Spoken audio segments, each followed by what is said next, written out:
जय श्री कृष्णा। राधे राधे। दासिया की स्त्री पति को नाचते रोते हंसते पागलों की भांति करते देखकर डर गई। उसे लगा कि अवश्य रथ यात्रा देखने जाते समय या लौटते समय मेरे पति को कोई भूत प्रेत लग गया है। रोते हुए उसने पड़ोसियों को पुकारा। लोगों ने आकर स्त्री को धीरज बंधाया। वे दासिया को पुकारने लगे, सावधान करने लगे और भोजन करने को कहने लगे। दासिया ने कहा, भाइयों, रथ पर विराजमान श्री जगन्नाथ जी के कमल नेत्र आप लोग क्यों नहीं देख रहे हैं? ओह, कितना सुंदर दृश्य है। भगवान का नेत्र। वह फिर वाह वेश में होकर नृत्य करने लगा। दासिया के घर बहुत से लोग एकत्र हो गए थे। रथ यात्रा से लौटते हुए बहुत से महात्मा भी उस ग्राम में ठहरे थे। उनमें से कुछ लोग वहां आ गए थे। एक भक्त ने दासिया के भाव स्थिति को समझ लिया। उन्होंने सबसे कहा, यह सचमुच भगवान का दासिया दास ही है। हम इसे आज से बालीग्राम दास कहेंगे, क्योंकि बालीग्राम के इस दास ने अपने जन्म से गांव को कृतार्थ कर दिया है। तभी से दासिया बावरी का नाम दासिया बालीग्राम दास हो गया। एक भक्त ने स्त्री को समझाया कि दूसरे बर्तन में भात निकालकर और साग को अलग रखकर पति को भोजन करने के लिए दे। स्त्री ने हड़िया उठा ली, एक पत्ते पर भात और दूसरे पर साग रखकर पति को दिया। तब बालीग्राम दास ने भोजन किया।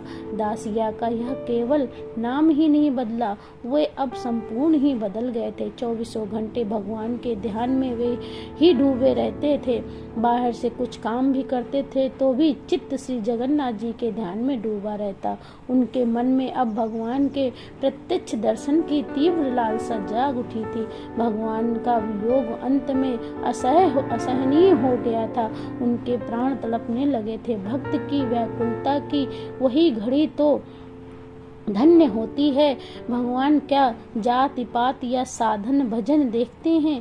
जब कोई सब ओर से निराश होकर चारों ओर से थक कर उन्हें पुकारता है और उनसे उनके प्राण व्याकुल हो उठते हैं, उसी समय प्रभु पधारते हैं। बालीग्राम दास की वह व्याकुलता भी धन्य हुई।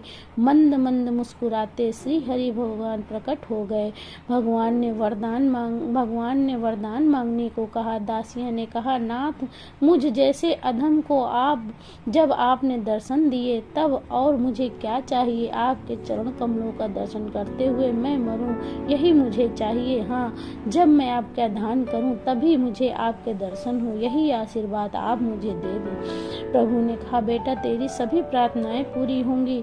जब तू पूरी आएगा तब मैं मंदिर के नील चक्र पर बैठ जाऊंगा। उस समय तू जिस रूप में चाहेगा उसी रूप में मैं मेरे दर्शन तुझे होंगे। तू मुझे जो कुछ देगा मैं उसी का भोग लगाऊंगा। इस प्रकार कहकर भगवान अंतर ध्यान हो गए। जय श्री कृष्णा। राधे राधे।